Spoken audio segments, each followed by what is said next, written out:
And we are live. Welcome.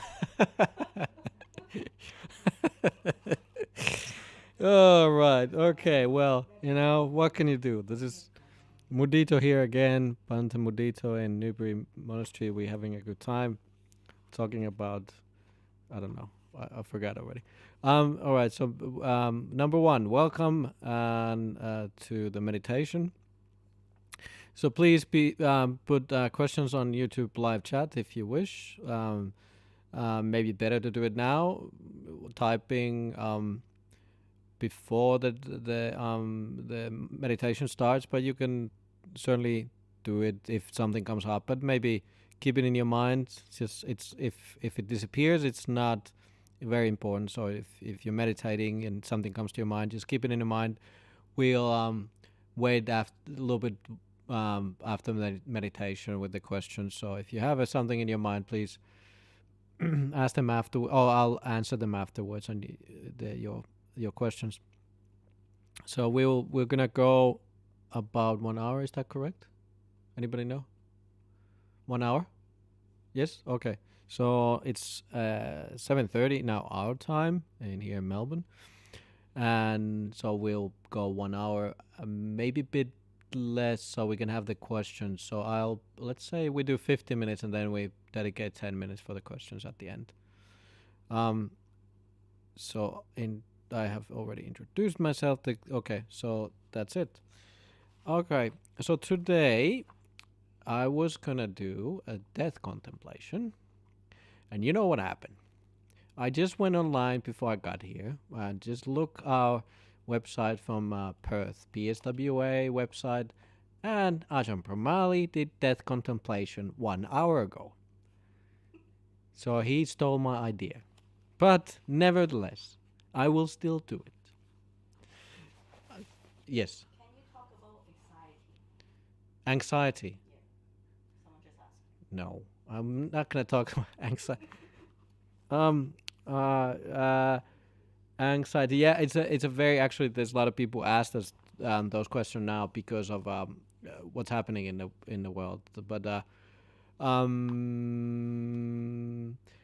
yeah, let me do the death contemplation. Let's talk about anxiety afterwards. Is if so? I'm sorry. I will try to answer your meditation afterwards, and hopefully your anxiety will calm down with this meditation. So we'll try to make our minds a little more peaceful.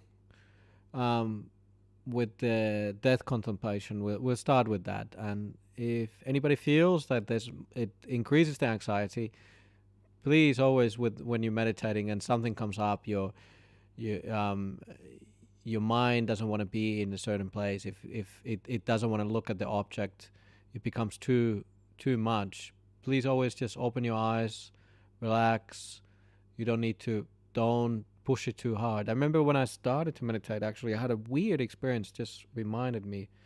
Um, I remember when I went to Bodhinyana 2009, first time, before I ordained. I just went to check it out wanted to see, is it a good monastery to ordain. 2009, I was there for Christmas break, taking a break from my work. And I had this weird experience when I started to meditate and my breath just started to get faster and faster and faster and faster. And I had this really strange panting experience. And it sort of scared me a little bit. And next day, it was a nighttime. And next day I went to talk to Ajahn Brahm. And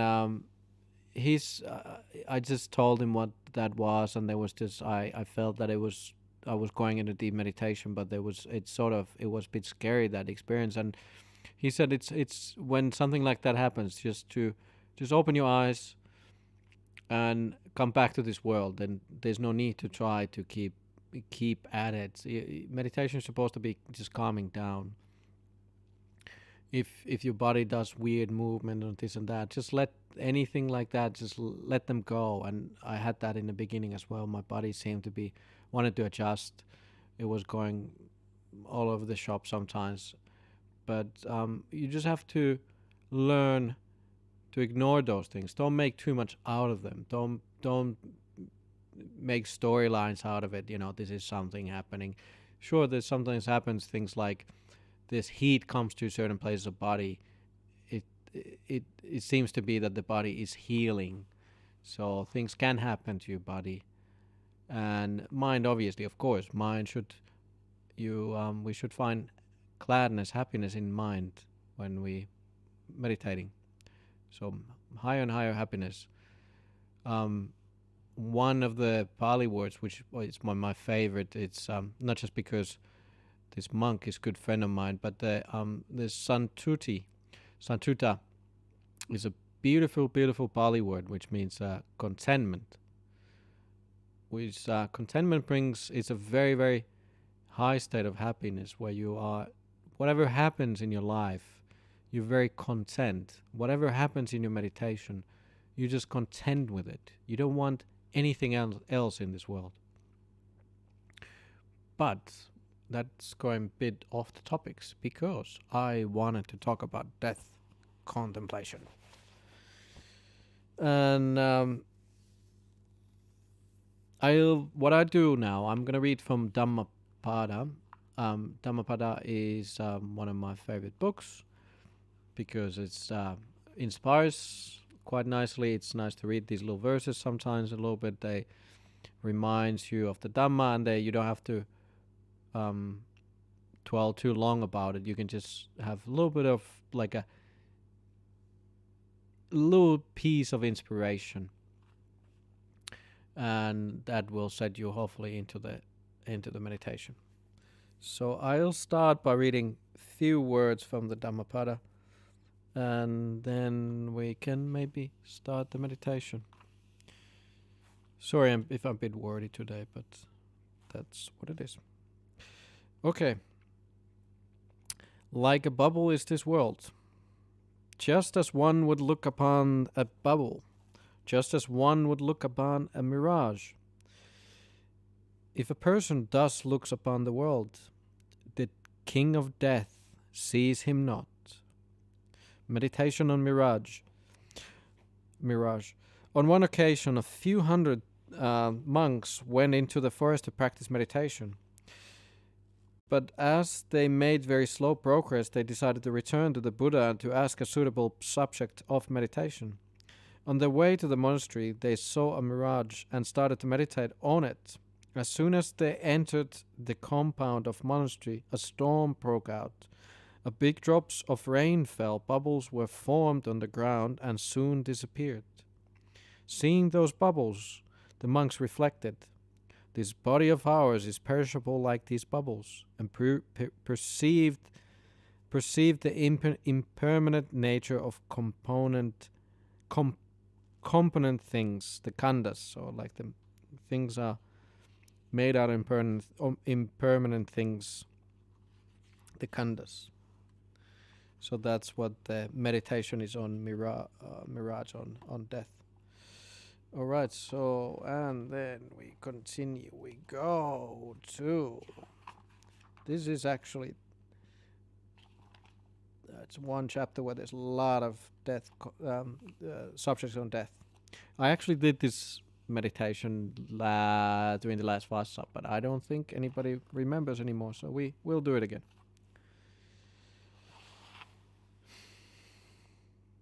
You are now like a withered leaf. The messengers of death are near you.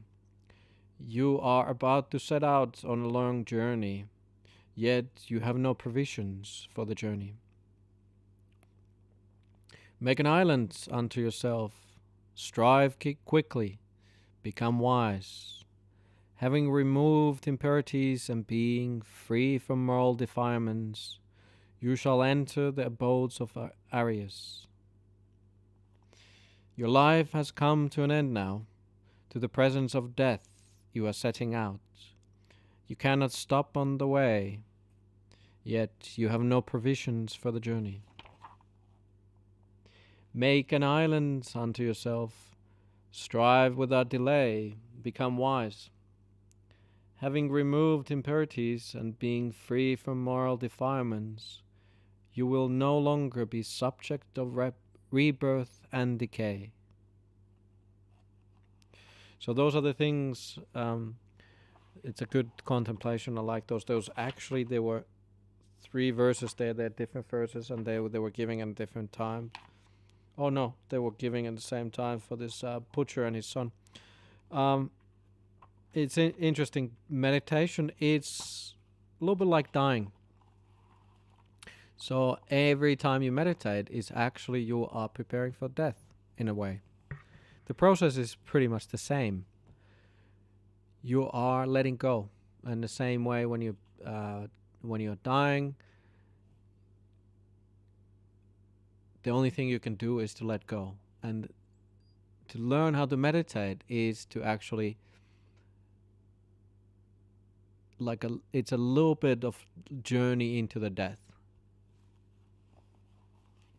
I read maybe one famous verse which was given to Patachara. There are no sons for one's protections, neither father nor kinsman. For one who is overcome by death, no protection is found among kinsmen. Realizing this fact, let the virtuous and wise person swiftly clear the way that leads to Nibbana. Sons and daughters are no refuge, Patachara. As Patachara had lost her husband and her two sons, as well as her parents and her only brother, and only brother almost at the same time, she was driven to near insanity. When she approached the Buddha, he consoled her. Patachara, sons and daughters cannot look after you. Even if they are alive, they don't exist for you. The wise observes morality and clears the obstacles to the path leading to Nibbana. This way, Patachara managed to overcome her sorrows through the comforting words of the Buddha. So it's interesting. The Buddha gave some few words about death to Patachara, who had just lost most of her family, really at the almost the same time, and that comforted her. So now, let's try to learn how to die peacefully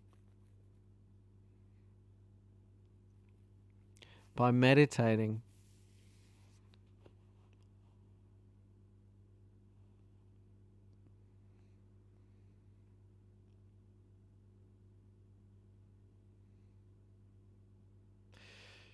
So we have about 40 minutes to go, so we still have plenty of time.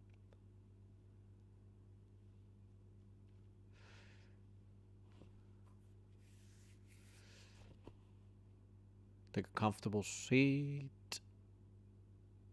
Sit down comfortably. Fasten your seatbelt.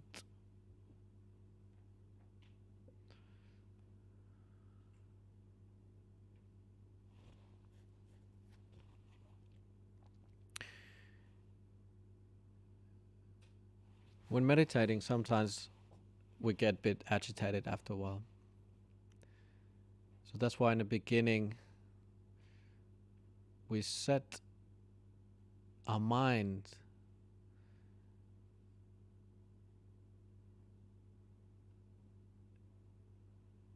and body into a way that it knows, the mind knows that we are going to be still for a while. The body knows that we are doing something where we're not going to move for a while. So just get your body comfortable in the beginning.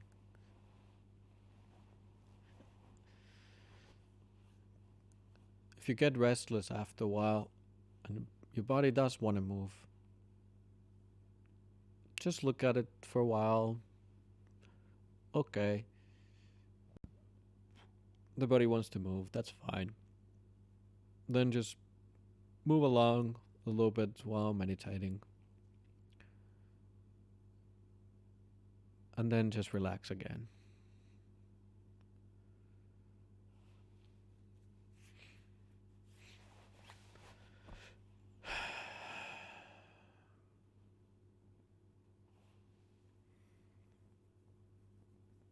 How nice is to sit once in a while, just eyes closed in one place. Nothing to do, nowhere to go.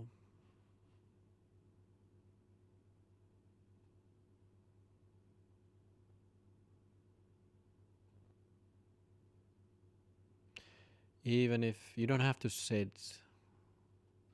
sometimes people ask whether lying down is a good way to meditate, and sure, it is. Perfectly valid. The posture doesn't really matter, as long as you're comfortable. I was in Thailand on during the Christmas time. We went to see out the Buddha statue coming for the new meditation hall we have just finished now, and it's now in port here in Melbourne. So we're very happy. I'm gonna see the end result very soon. I went to see the Buddha statue, and while I was there, I met one of the forest masters, Ajahn Brahm. Somebody asked him, "How does you, Ajahn? How do you meditate?" Ajahn Brahm said, "I lie down."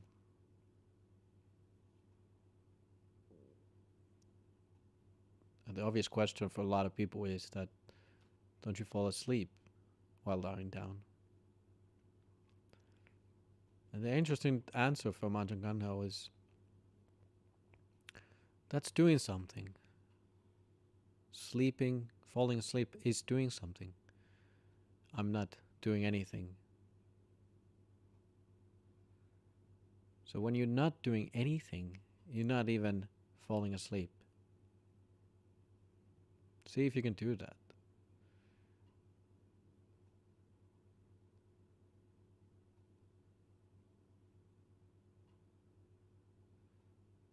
It's a bit of a strange thing to do. But if your mind is very, very calm, there is no sloth. There is no tiredness in your mind, but there is plenty of calmness.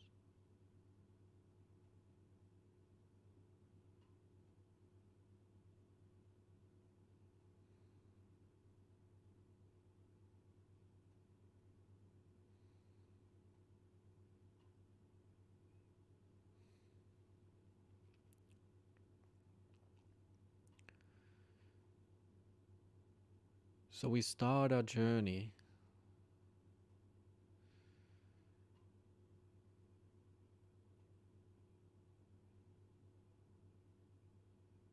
into a life on this beautiful place when you were on your mother's lap, when you were a small child. You felt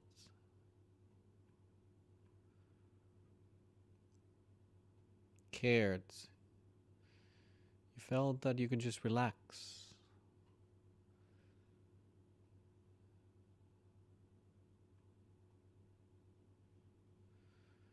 Babies are never afraid of falling off from their mother's lap, even though the mother could be doing many things and carrying them around even with one hand. But babies are just content to be there.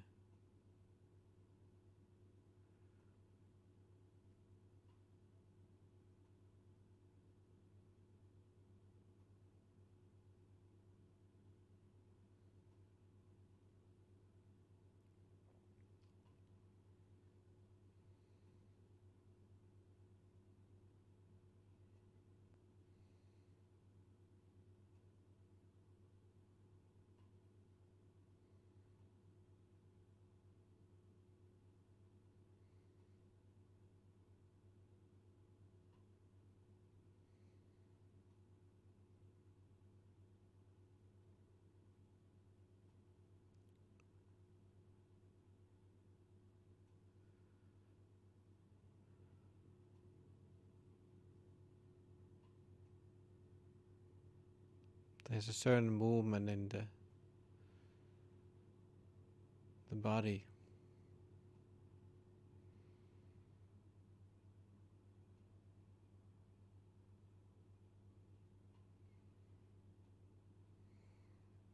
The body is still finding its place here. Just learning to relax, soften itself.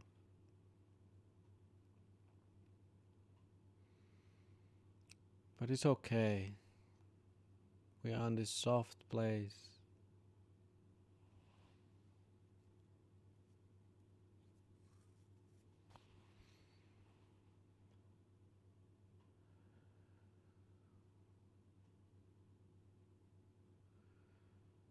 We are learning how to die.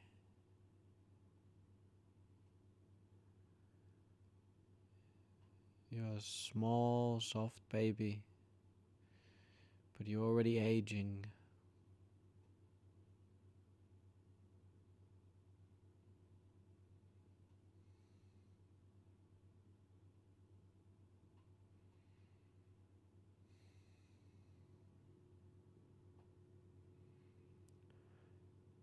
You are a small child.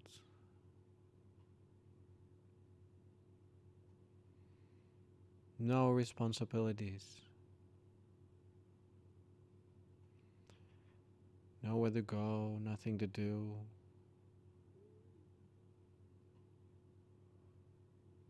Just happy to be here. In your own little world.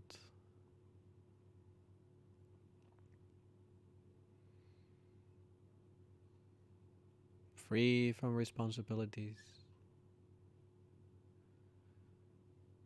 Not worrying about the world because you don't know. You don't know too much about it. None of the things outside matters. You don't understand the news. Whether there's a war outside, whether there's a pandemic, doesn't matter.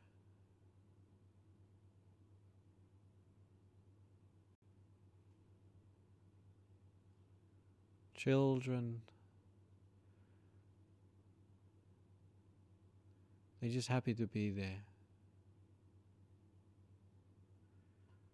To remember that time.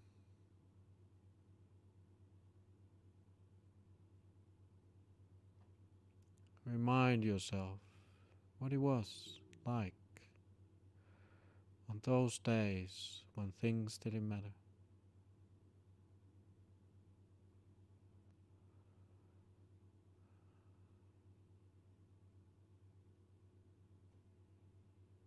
Just relax, relax. Dwell on that feeling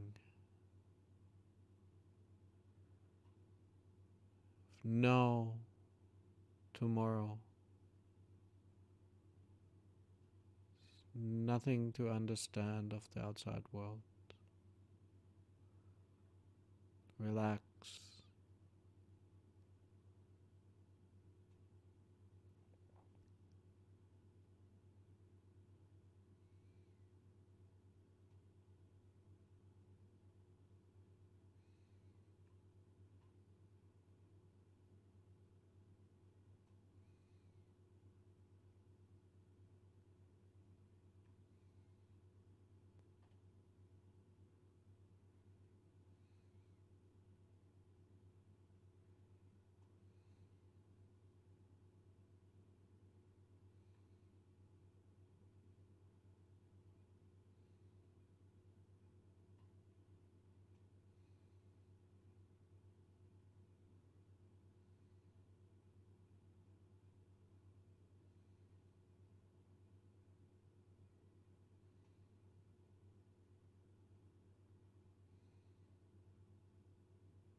You are aging again, slowly, When you're young, the days last long.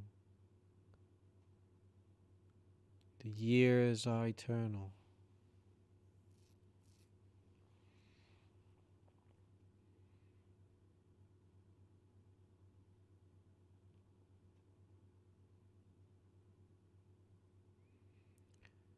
But the days are still passing by.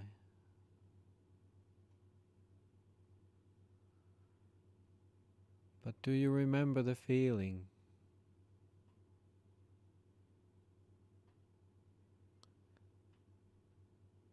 when the school is over and the holiday is in front of you? To remember that feeling. No more homework.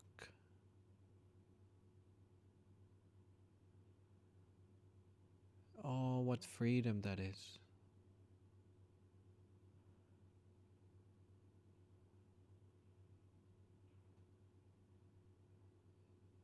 You're leaving behind the stress of the school, the rules. The whole summer is in front of you. Nothing to do, nowhere to go. There's excitement of youth.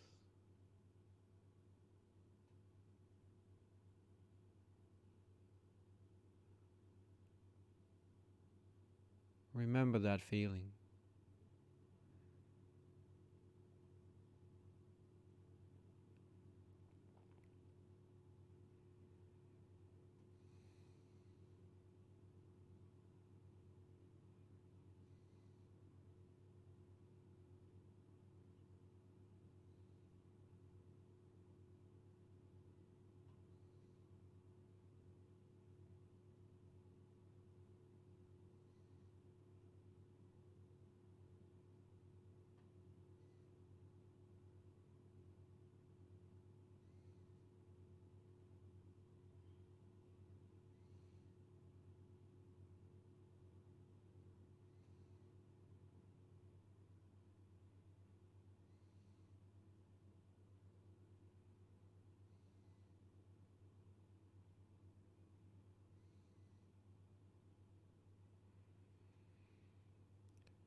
Yet days and nights are passing.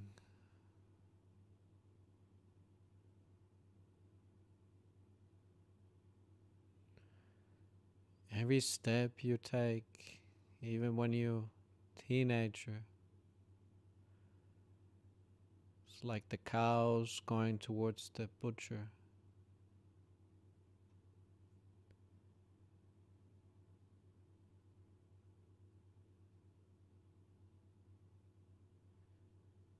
Every step you take takes you closer. Yet when you're a teenager, you are intoxicated by the youth.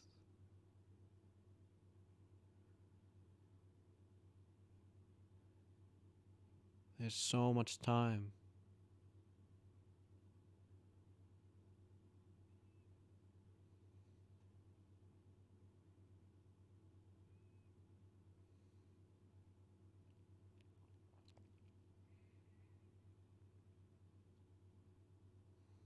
And then you are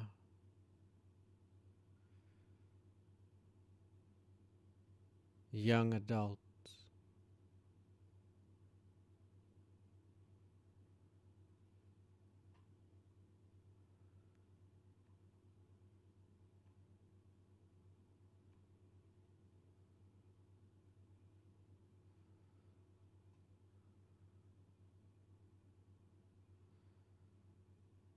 You're sitting on the seaside,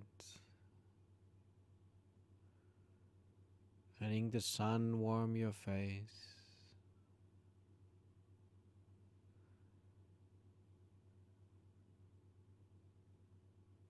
How nice it is to be here.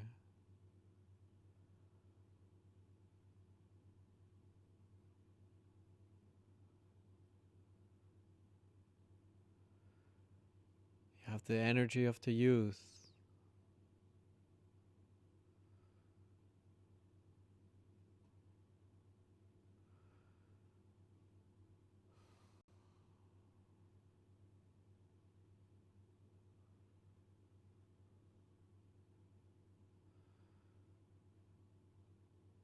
There is no bodies in the body, pains in the body. Oh, how nice it is to sit here.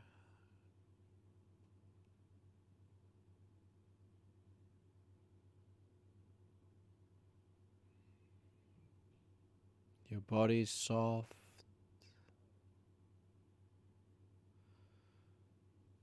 Your body has a lot of energy.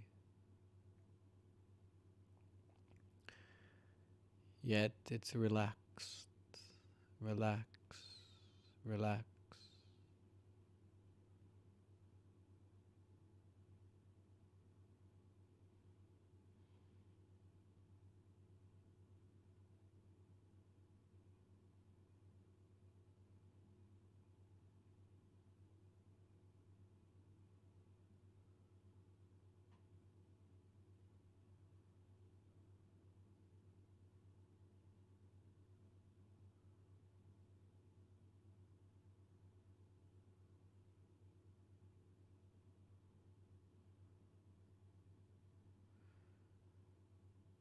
Nothing to do. Nowhere to go.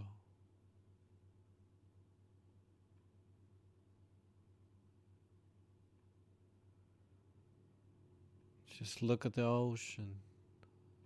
Can you see the waves are coming in,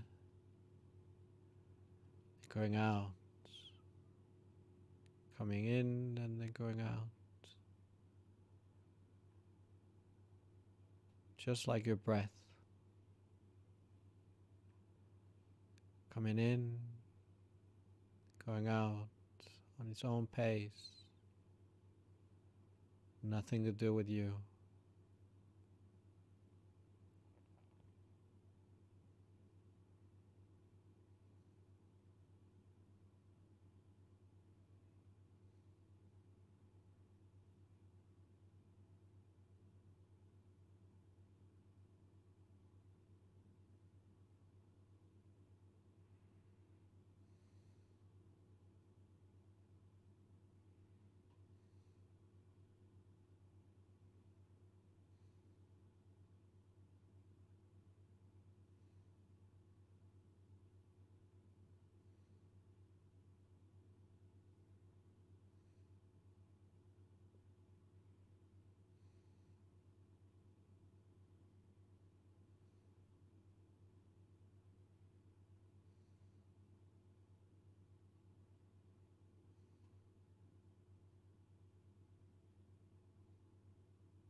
And then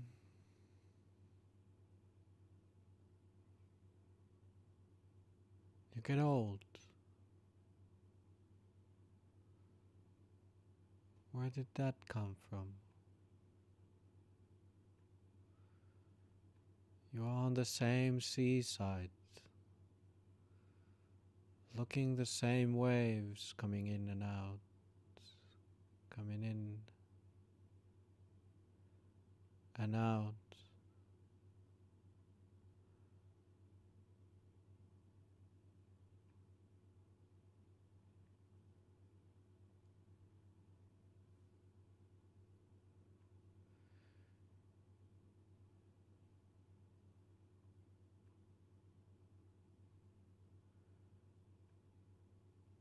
You know that place because you've been there before.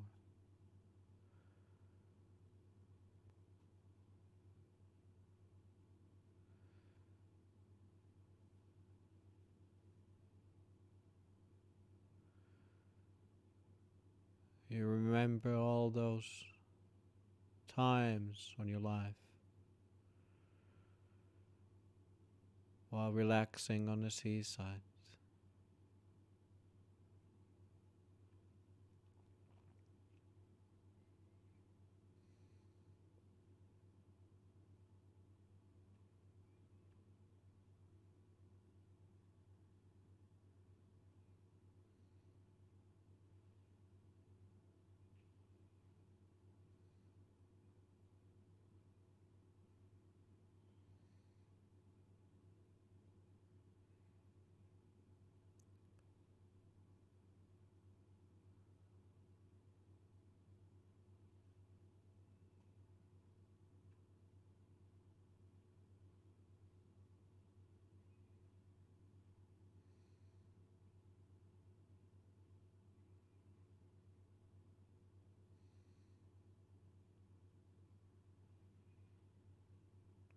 We can look at the breath coming in and out.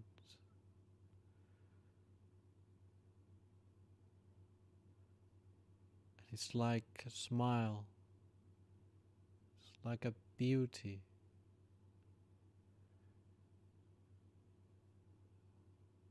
We're breathing in happiness, breathing out anxiety and worry. We are still alive.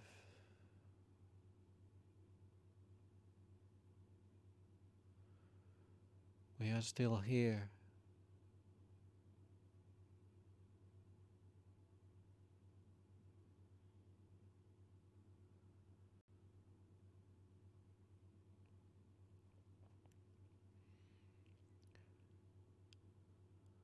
It's good to be here.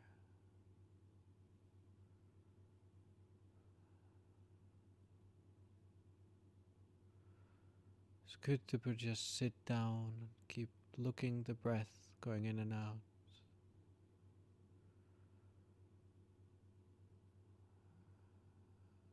How wonderful the breath is.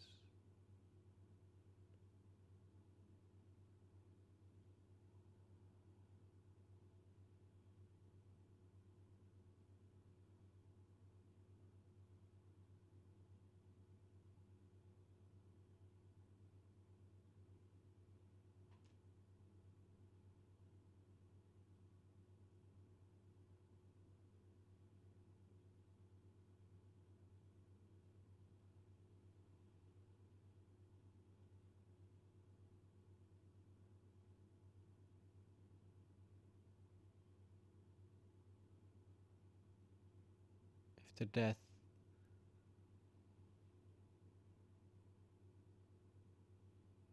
is coming,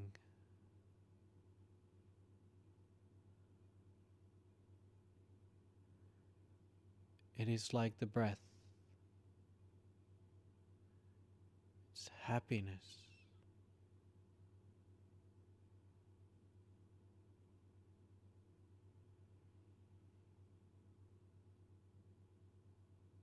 It is inviting us to the deep and deep, deeper in our mind, deeper into the happiness.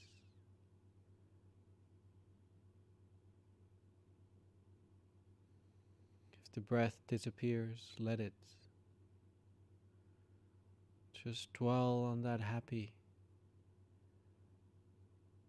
ecstatic mind. It's okay to die. It's okay. Let go. It's okay.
Whatever happens,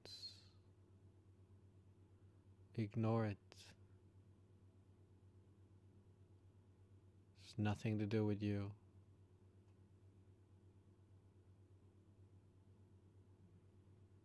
Let go.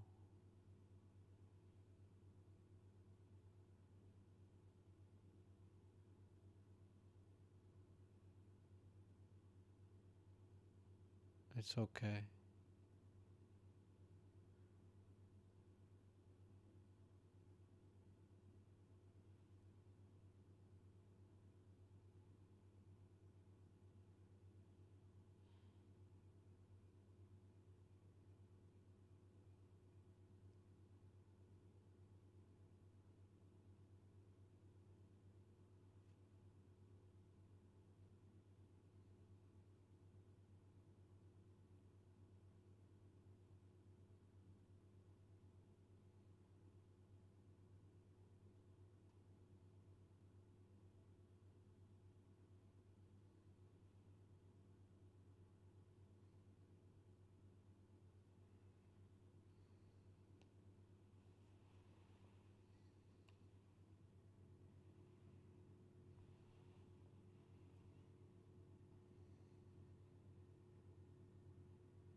We are coming to the close of the meditation.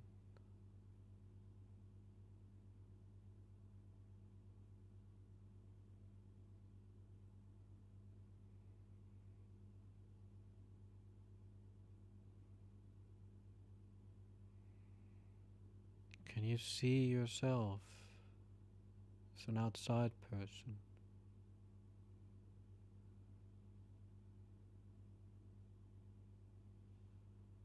As a person who has passed away?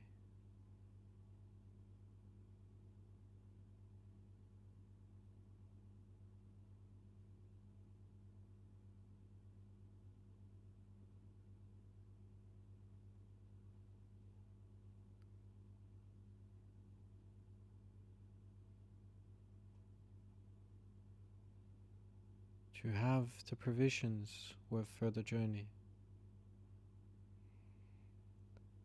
Are you happy to let go?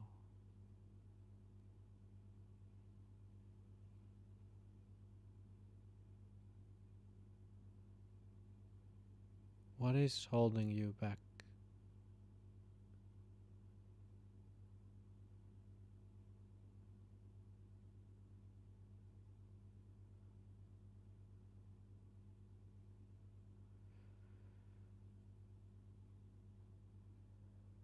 Now you can open your eyes and come back to this world where we still live. Sadhu, sadhu, sadhu. Very good. What's the time? Oh, pretty good.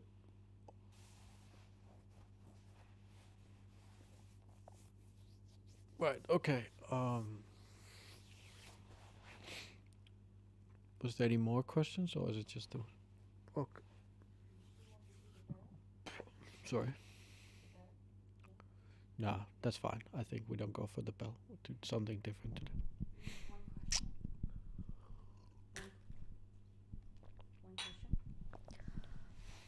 While meditating, it seems that part of my mind is fighting with another part of myself, not allowing to let go. Why is this, and how do I deal with it?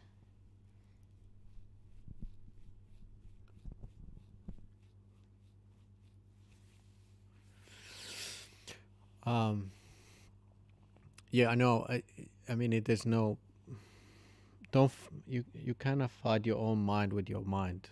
It's a strange thing that there's an idea that you could fight your own mind with your own mind with your own mind. You have a dialogue that I shouldn't have this, but it's just your mind. Everything there in what you're looking is your mind. The person who is looking, and all those thoughts coming, it's the same phenomena. There's nothing outside of that. One thing is, coming from tradition of Ajahn Brahm, who's been teaching me so many years, he's saying that the only thing you can do is not to do anything. That's the meditation. There is no really technique to this thing. There is no... the one thing you can... like I said in the beginning, if you're content with anything, whatever happens in your mind, it doesn't really matter. That's you should try to have a mind which is like, okay, there seems to be something which is sanding, abrasive in the mind, but if you're content, you don't make more out of it. The Buddha said in the Dhammapada, which I was just reading, and I cannot really... oh, thank you for the light. Let me find... It's actually very much in the beginning. It's a long book. Sorry, I'm just... Oh, wow, okay, that came quick. Right. verse 5. Hate is not overcome by hate. By love, metta alone is hate appears. This is eternal law. So,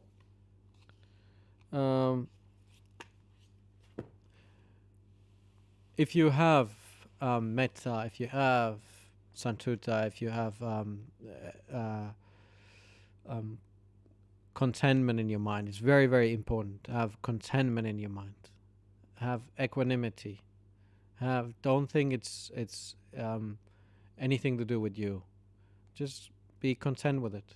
You just have to keep practicing that, and you don't make more out of it. Don't fight it with anger. It gets worse. Is there anything else? Do you still want to talk about the anxiety? I don't know. Well, do I want to talk about the anxiety too? Mind, help me now.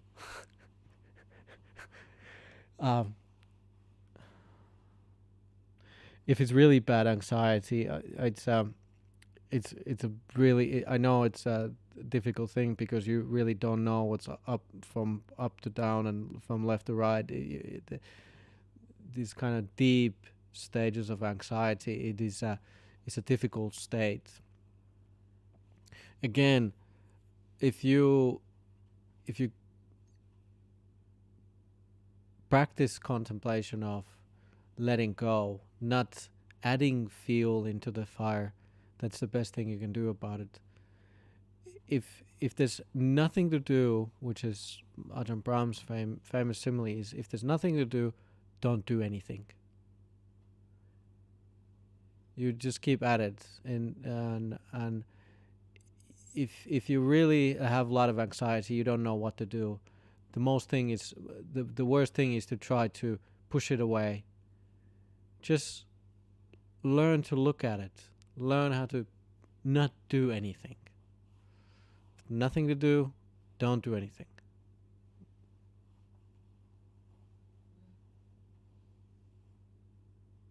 Anything else? Yes, Auntie. Question? Do you have a question? You happy? Oh, you can't hear me. Sorry. I heard you fell asleep. Ayo. Okay. I guess that's good sign if somebody falls asleep while I'm teaching meditation. Okay. Very good. So that's the meditation. I guess there's nothing else. So again, we'll do this every Monday. So please tune in. I hope you liked it. I definitely had a good time. I'm not sure if I did it really well, but it seemed to be that I had an idea that I wanted to have like a journey through the life, and there's nothing to be afraid of death. It's actually a very blissful thing. Everybody who gets into when you die, there's the mind coming, and you actually don't want to come back. So that's why we're learning how to meditate, getting to those stages, and just whatever happens. It's nothing to do with you. Just let it go, and then when the time of death will come to all of us. We know how to just be at peace with it and not make too much out of it. So we try not to avoid the rebirth. Death is not a problem. Rebirth is the problem. Very good. I'll let you go. Nice to talk to you.